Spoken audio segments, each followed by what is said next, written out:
Assalamualaikum warahmatullahi wabarakatuh. Alhamdulillah, salatu wassalamu ala rasulillah wa ala alihi wa ashabihi wa mawalah wa la hawla wa la quwata illa billah, amma ba'd.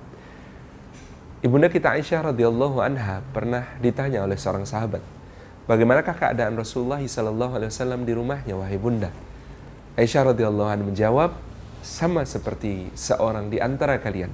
Rasulullah sallallahu alaihi wasallam itu menjahit sendiri sandalnya yang putus dan beliau memerah susu untuk diminum oleh keluarganya.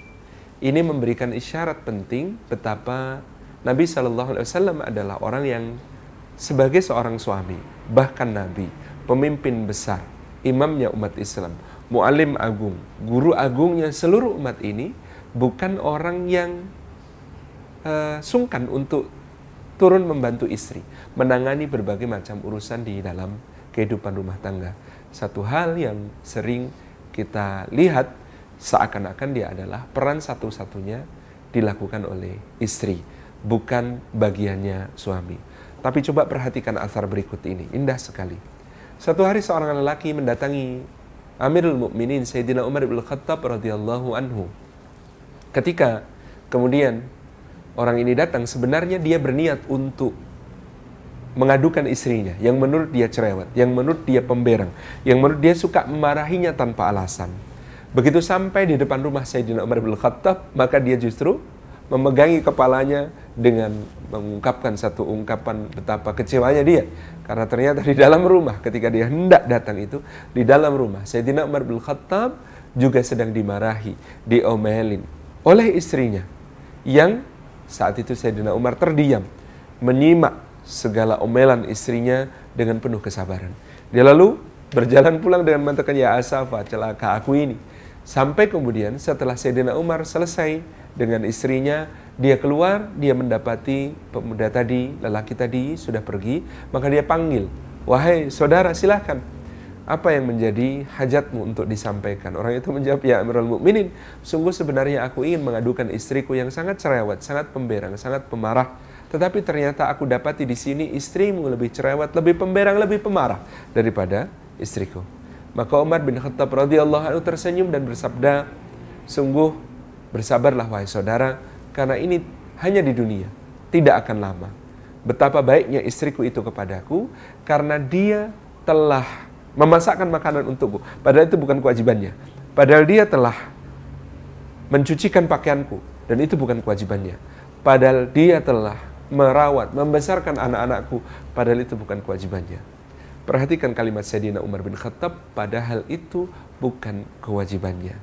Karena ternyata memang kalau kita perhatikan, siapa yang bertugas memberi nafkah? Suami.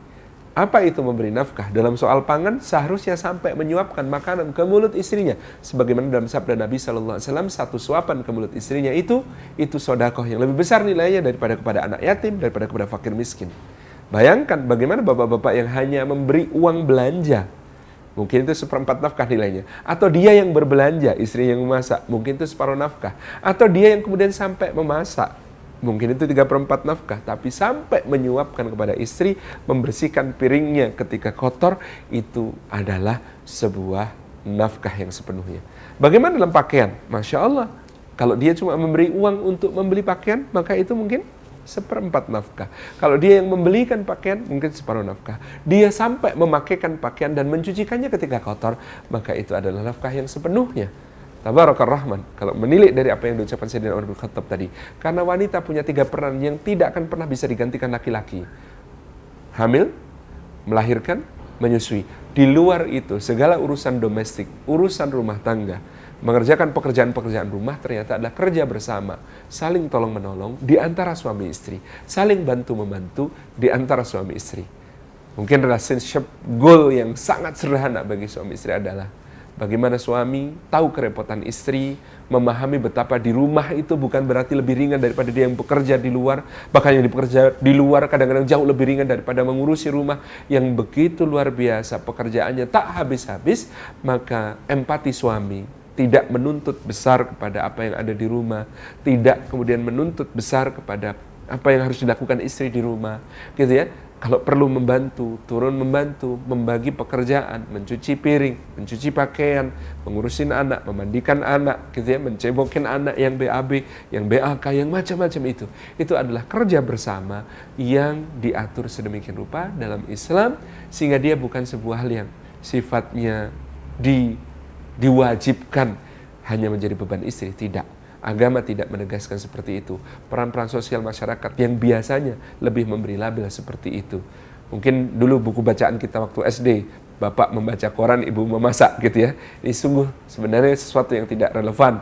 Bapak gitu ya, mungkin membantu ibu memasak, ibu mungkin kemudian juga bisa punya waktu bersantai, menambah pengetahuan, membaca buku. Itu semuanya hal yang harus kita saling tolong-menolong, saling dukung-mendukung di dalam kehidupan rumah tangga. Kalau Rasulullah memerah susu untuk anak istrinya, kalau Rasulullah menjahit sendiri bajunya yang robek, kalau Rasulullah menjahit sendiri tali sandalnya yang putus, maka itu adalah alasan yang sangat kukuh betapa kemudian pekerjaan di dalam rumah tangga bukan hanya tugas istri, tapi kerjasama yang indah suami dan istri, semuanya mendapatkan pahala besar dari Allah Subhanahu wa Ta'ala.